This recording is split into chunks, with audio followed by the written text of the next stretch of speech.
Well, this is the year that, many of us are thinking about a new car, but before you sign any paperwork and drive off the lot, there are a few things you might want to know so you don't avoid having problems. It's best to be prepared. That's why we have Karen Stiles of our Call for Action office joining us with more information. Okay, so what kind of problems do people tend to run into with that car purchase, a new one?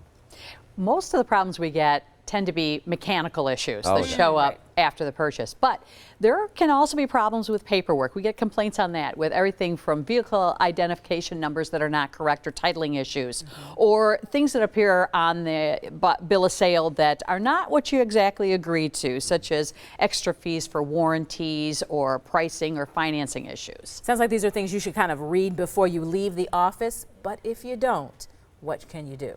Right. So what you want to do is when you're going to go to that dealership to buy a car, you want to be prepared. Make sure you take that vehicle to a mechanic that you know and trust to look it over to be sure everything is good.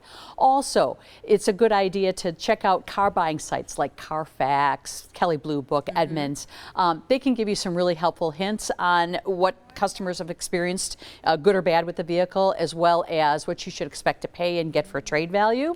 Also look at your own financing with your own bank, and just make sure that, before you're signing anything or paying anything or agreeing to the deal, that you've checked over all that paperwork and that it's accurate. So you're talking about what you should do before. Absolutely. We got just a few seconds left here. Now you bought the car. Yep. It's home. It's home. Problems. Got a problem. Give us a call. If the dealership won't work with you, call our Call for Action office. You can also file a complaint with the dealer licensing section of the Wisconsin Department of Transportation. Yeah, I wish you could make a car purchase just on one piece of paper. There's a lot. There's a of paper. lot, isn't there? Yeah. It's about How half much the you're size gonna of a to look mortgage. over. It seems like it. All right, if Yeah. you need help with a consumer problem, our Call for Action volunteers are ready. Call the number you see on your screen or request help online. Just click on the icon on the front page of today's TMJ4.com.